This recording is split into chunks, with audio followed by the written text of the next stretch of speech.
നമസ്കാരം. സുഭാഷിതം ഡിജിറ്റൽ ചാനലിലേക്ക് സ്വാഗതം. അങ്ങനെ ഇന്ത്യ ചൈന ബന്ധം എക്കാലത്തേക്കാൾ ശോഭനമാവുകയാണ്. ഒരു കാലഘട്ടം മുഴുവൻ, അത് സ്വാതന്ത്ര്യം കിട്ടി, ഇന്ത്യക്ക് സ്വാതന്ത്ര്യം കിട്ടി ഇതുവരെയുള്ള നാളിതുവരെ ചരിത്രം പരിശോധിച്ചാൽ അവിടെ കമ്മ്യൂണിസ്റ്റ് പാർട്ടിയാണ്, ഇവിടെ കോൺഗ്രസ് ആണ്. അതുകൊണ്ട് തന്നെ പലപ്പോഴും ചൈനയുമായി യാതൊരു ബന്ധവുമില്ല. കോൺഗ്രസ് കഴിഞ്ഞിട്ട് അതിനേക്കാൾ കുറച്ചുകൂടി കമ്മ്യൂണിസ്റ്റുകാരോട് ശത്രുതയുള്ള BJP വന്നു. സ്വാഭാവികമായിട്ട് സംഘപരിവാർ വിഭാഗത്തിൽപ്പെട്ട മോഡി അല്ലെങ്കിൽ RSSൻ്റെ പഴയ നേതാവായിട്ടുള്ള, ഇപ്പോഴും RSS നല്ല ബന്ധമുള്ള മോഡിയെപ്പോലുള്ള ആൾ, നരേന്ദ്രമോദിയെപ്പോലുള്ള ആൾ വരുമ്പോൾ സ്വാഭാവികമായിട്ട് ചൈനയുമായി എതിർപ്പ് വരുമെന്നും ആ ചൈനയെ കൊണ്ട് ഇന്ത്യയെ അടുപ്പിക്കാൻ പറ്റുമെന്നും ചൈനയെ വെച്ചുകൊണ്ട് ഇന്ത്യയെ പിടിപ്പിക്കാൻ പറ്റുമെന്നൊക്കെ ഉള്ള ചിന്തകളൊക്കെ ഇവിടെ കുറച്ച് പേരെങ്കിലും കൊണ്ട് നടക്കുന്നുണ്ടായിരുന്നു. എന്തു പറഞ്ഞാലും നിങ്ങൾ ചൈനയിൽ നോക്കൂ, നിങ്ങൾ ചൈനയിൽ നോക്കൂ എന്ന് പറയുന്ന ഒരുപാട് ചാനൽ ചർച്ച വിദഗ്ധന്മാരെയും നമ്മൾ കാണുമായിരുന്നു. ചാനൽ തൊഴിലാളികളും വിദഗ്ധന്മാരെയും കാണുമായിരുന്നു.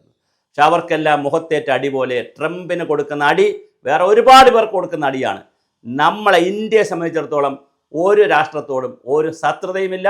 അത് കമ്മ്യൂണിസ്റ്റ് ക്യൂബയായാലുമില്ല, കമ്മ്യൂണിസ്റ്റ് ചൈനയായാലുമില്ല, ഉത്തര കൊറിയ ആയാലുമില്ല, ഇസ്രായേൽ ആയാലുമില്ല, അമേരിക്ക ആയാലുമില്ല. നമ്മൾ കൃത്യമായി ചർച്ചകൾ നടത്തുകയാണ്. ഇതാ ചൈനയുമായിട്ടുള്ള ചർച്ചയിൽ വ്യാപാര ബന്ധം വളരെ വളരെ ദൃഢമാവുകയാണ്. സ്വാഭാവികമായിട്ട് അമേരിക്കയെ പിടിക്കാൻ തന്നെയാണ് ഇന്ത്യയും ചൈനയും കൂടി തീരുമാനിച്ചിരിക്കുന്നത്. ആ കൂട്ടുകെട്ടിൽ റഷ്യയും കൂടി വരുന്നു എന്നുള്ളൊരു സന്തോഷ വാർത്തയുണ്ട്. പക്ഷേ റഷ്യയും കൂടി വരുമ്പോഴും ഈ രണ്ട് ടീം ഇതിനകത്ത് വരുന്നുണ്ട്. വളരെ കൃത്യമാണ് കാര്യങ്ങൾ, വളരെ വളരെ കൃത്യമാണ് നമ്മുടെ നിലപാടുകൾ. വ്യാപാര ബന്ധം കറക്റ്റാവുന്നു, യാത്രാ സൗകര്യങ്ങൾ കറക്റ്റാവുന്നു, വിലക്കുകൾ ഒന്നൊന്നായി കുറയുന്നു, തീരുവകൾ വളരെ കൃത്യമായിട്ട് തീരുമാനിക്കപ്പെടുന്നു, ഇറക്കുമതി കയറ്റുമതി തീരുവകളിൽ നല്ല പുതിയ കരാറുകൾ ഉണ്ടാകുന്നു, ചൈനീസ് പ്രധാനമന്ത്രി ഇന്ത്യൻ പ്രധാനമന്ത്രിയുമായി കണ്ടുമുട്ടുന്നു. അങ്ങനെ വളരെ മനോഹരമായിട്ടുള്ള രണ്ട് രാജ്യങ്ങൾ ചേർന്നാൽ 300 കോടി ആളുകൾ വരും. ലോകത്തെ 800 കോടിയിൽ 300 കോടിയും നമ്മളും ചൈനയും കൂടെയാണ്. അപ്പോൾ ചൈന ഇന്ത്യ ഭായി ആവുകയാണ്. നേരത്തെ പറഞ്ഞത് ഇന്ത്യക്കുള്ളത് ഇന്ത്യക്കും ചൈനയ്ക്കുള്ളത് ചൈനയ്ക്കും എന്നൊക്കെ പറഞ്ഞ കാലമൊക്കെ പോയി. നമുക്ക് കൃത്യമായ ഇനി വേറൊരു വിഷയം കൂടെ ഉണ്ട്. ഇന്ത്യയും ചൈനയും കൂടി ഒന്നിച്ചാൽ, അവർ വ്യാപാര കരാറും ആയുധ കരാറിലുമൊക്കെ ഒന്നിച്ച് വന്നാൽ പിന്നെ നെഞ്ചിടിക്കുന്ന കുറേ രാജ്യങ്ങളുണ്ട്. പാകിസ്ഥാൻ, ബംഗ്ലാദേശ്, ശ്രീലങ്ക പോലുള്ള കുറച്ച് രാജ്യങ്ങൾക്ക് നെഞ്ചിടിക്കും. പ്രത്യേകിച്ച് പാകിസ്ഥാന് വല്ലാതെ നെഞ്ചിടിക്കും, അവരുടെ BP കൂടും. കാര്യമെന്ന് വെച്ചാൽ ഈ ഇന്ത്യയുമായിട്ടുള്ള എതിർപ്പ് നിർത്തിക്കൊണ്ട് ചൈനയും ഇന്ത്യയുമായിട്ടുള്ള പരമ്പരാഗതമായ ഒരു വൈര്യമുണ്ടല്ലോ, ആ വൈര്യത്തെ മുതലാക്കിക്കൊണ്ട് ഇന്ത്യക്കെതിരെ പരമാവധി പണിയുക എന്നുള്ളതാണ് പാകിസ്ഥാൻ്റെ ജോലി. അതിൻ്റെ എല്ലാം കാലം കഴിഞ്ഞു. ഇന്ത്യ ലോകത്തേക്ക് ലോകത്തിൻ്റെ നാഥനായി മാറുന്ന കാഴ്ചയാണ് കാണുന്നത്. അതിൽ നമുക്ക് ആരോടും എതിർപ്പില്ല, ആരെ കൂട്ടി യോജിപ്പിക്കാനും നമുക്ക് നമ്മുടെ വാതിലുകൾ തുറന്നിട്ടിരിക്കുകയാണ്. ചൈനയിലേക്ക് നമ്മുടെ പ്രതിരോധ മന്ത്രി, വിദേശകാര്യമന്ത്രി പോയി, ജയശങ്കർ പോയി, നല്ല ചർച്ചകൾ നടത്തി.